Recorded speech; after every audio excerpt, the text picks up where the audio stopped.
ये है, मैं डॉक्टर सोनम करनाल से एक ऐसी बीमारी के बारे में बताऊंगी आज जिसको हम साइलेंट किलर कहते हैं। और हिंदुस्तान की 30% पॉपुलेशन 50 साल से उम्र से कम और 60% पॉपुलेशन 60 साल की उम्र के बाद सफ़र करती है। ये प्रॉब्लम है हाइपरटेंशन की। इस टाइम जो ये लड़की लेटी हुई है, ये एक ऐसा तरीका बता रही है जिससे आपका ब्लड प्रेशर कंट्रोल होता है। आप राइट बाजू को सीधा लेंगे, राइट करवट पे लेटेंगे, राइट नाक के हिस्से में आप रुई डालेंगे और लेफ़्ट साइड से आप 10 से 15 मिनट के लिए अगर सांस, ये एक्सरसाइज अगर आप रोज़ करते हैं 10 से 15 मिनट, तो आपका ब्लड प्रेशर बहुत हद तक बिना दवाइयों के कंट्रोल हो जाएगा। हमारी बॉडी में 2 नाड़ियाँ हैं, राइट एंड लेफ़्ट, चंद्र नाड़ी, सूर्य नाड़ी और चंद्र नाड़ी। अगर चंद्र नाड़ी हमारी एक्टिवेटेड रहती है तो हमारा ब्लड प्रेशर कंट्रोल रहता है। कुछ खाने ऐसे हैं जिससे हमारी सूर्य नाड़ी एक्टिवेट हो जाती है, जिनको हमें नहीं खाना, जैसे नमक, चीनी, मैदा, ब्रेड, बेकरी। बेकरी में सोडियम लेवल बहुत हाई है, तो टोटली बेकरी की आइटम्स बंद करेंगे। जब भी हम किसी पेशेंट को ब्लड प्रेशर के नमक कम करने के लिए कहते हैं तो उसके लिए बहुत ज़रूरी है, वो कहता है जी मैं तो कुछ ही नहीं खाता। पूछा जाए, मैंने ब्रेड खाई, मैंने बिस्किट खाई, जितना भी बेकरी है उसमें बहुत नमक होता है। बेकरी आइटम, कोका कोला हो गया, इन सब फूड्स को हमें टोटली बंद करना है। ये फूड्स हैं जो शुगर हो गया, अल्कोहल हो गया, सोडा हो गया, वाइट ब्रेड होगी, नूडल्स हो गई, कुकीज़ हो गई, कैंडी हो गया, इन सब को हमें बंद करना है और हमें शिफ्ट आउट करना है वो फूड्स के ऊपर।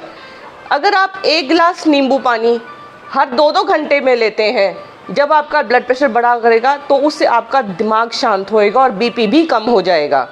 नारंगी हो गया, पपीता हो गया, खाली पेट सुबह पपीता लीजिए, शर्तिया है कि आपका ब्लड प्रेशर ठीक हो जाएगा।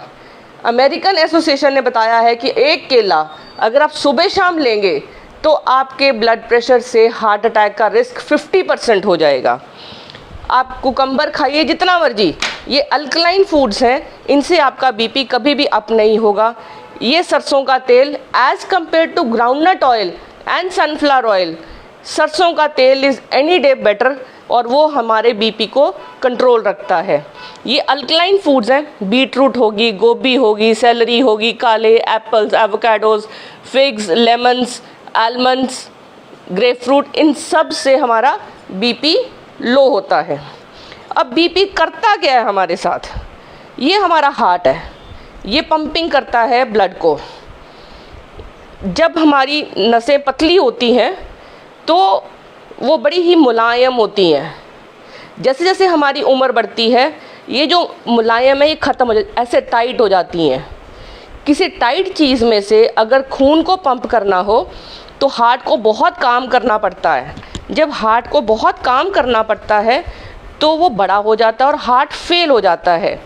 जब वो इतना काम करेगा, उसे उतना खून नहीं मिलता तो हार्ट अटैक आ जाता है। और इन्हीं नसों में, इन नसों में अगर सपोज़ खून बहुत ज़्यादा जाएगा, जो इतनी सख्त हो गई हैं, तो ये फट जाती हैं। जब ये फटती हैं तो दिमाग में जब ये फटती हैं तो ये हमारे को पैरालिसिस कॉज कर देती हैं, हमारे को अधरंग कॉज करती हैं और हम चल फिर नहीं सकते। तो इन सब से बचने के लिए हमारे लिए सबसे ज़रूरी है कि हम आपको कुछ आसन बताएं जो हमें रेगुलर करने हैं। शव आसन, ये तो हम आराम से कर सकते हैं, इससे हमारा स्ट्रेस भी। हाथ सीधे रखिए, आसमान की तरफ हाथ, अपने आप को बिल्कुल शांत लेटिए, नाक बंद, आंखें बंद रखिए और लंबी सांस लीजिए और देखिए कि सांस आपके पैरों से लेके ऊपर तक चल रही है। अंदर आती जाती सांस को आप नोट करेंगे। अगला आसन रहेगा हमारा बाल आसन, जिसमें हम बैठेंगे और आगे की तरफ बच्चे की तरह झुकेंगे, जिसको कहते हैं बेबी पोज। इसके बाद हम फॉरवर्ड बेंडिंग करेंगे, खड़े होके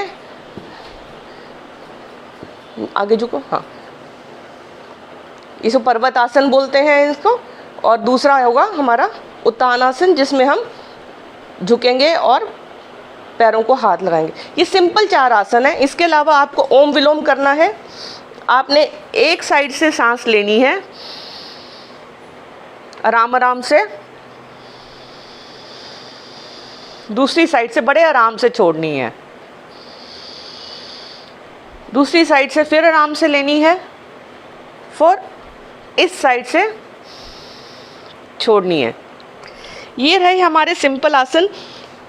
इसके अलावा मैं आपको 2 तरीके और बताऊंगी जिससे आप अपनी लेफ़्ट साइड एक्टिवेट कर सकते हैं। एक, अगर आप कुर्सी पे बैठे हैं, इस साइड पे झुकेंगे तो आपकी लेफ़्ट साइड एक्टिवेट हो जाएगी। अब मैं इस साइड झुकी हुई हूँ तो मेरा लेफ़्ट साइड ही एक्टिवेटेड है। अगर आप खड़े हुए हैं और आप चाहते हैं कि आपकी लेफ़्ट साइड एक्टिवेट हो जाए, तो उसके लिए आपको एक काम करना है। आपको लेफ़्ट एडी को उठाना है और अपनी राइट पैर को अच्छे से दबाना है। अब जैसे जैसे मैं इसको दबा रही हूँ तो मेरा लेफ़्ट साइड एक्टिवेट हो रहा है। जितना हम अपना लेफ़्ट साइड एक्टिवेटेड रखेंगे उतना ही हमारा बीपी कंट्रोल होता है। बीपी कंट्रोल करने से आपका heart attack, heart failure, stroke, paralysis, इसका इंसिडेंस बहुत बहुत कम हो जाएगा। और एक प्रॉब्लम और जो सब फेस करते हैं कि हम दवाई खाएं या ना खाएं। अगर आपका इन सब चीज़ों को करने से, लाइफस्टाइल मॉनिटर करने से, लाइफस्टाइल चेंज करने से, वेट लूज़ करने से, एक्सरसाइज करने से, डाइट मॉडिफाई करने से अगर आपका बीपी कंट्रोल नहीं होता तो बेस्ट है कि आप रेगुलर मेडिसिन लें। और सबसे बड़ा दुश्मन हमारे ब्लड प्रेशर का नमक है। अब सबको नहीं पता कितना नमक खाना है। हम कहते हैं 1 चम्मच, अब ये भी 1 चम्मच है, ये भी 1 चम्मच है। तो उसका बेस्ट तरीका ये है कि आप चम्मच लें, इसको ऐसे फ्लैट करिए। ये है 5 ग्राम नमक, 5 से 6 ग्राम नमक। यही इतना ही नमक आपको पूरे दिन में हर सब्जी में लेना है। आपको अपनी सब्जी फीकी बनवानी है, अपने लिए फीकी सब्जी बनवाएंगे और उसमें डालेंगे तो इससे आपको जितना नमक चाहिए उतना ही मिलेगा। अब आप फिर से दोबारा से नोट करिए, बनाना, खीरे, नींबू, ये 3 चीज़ें तो आप भूलिएगा नहीं, जो आपके ब्लड प्रेशर को कंट्रोल करने में 110% हेल्प करेंगे और आपको हार्ट अटैक, हार्ट फेलियर और स्ट्रोक, पैरालिसिस से और किडनी फेलियर से और आंखों की बीमारी से बचाएंगे।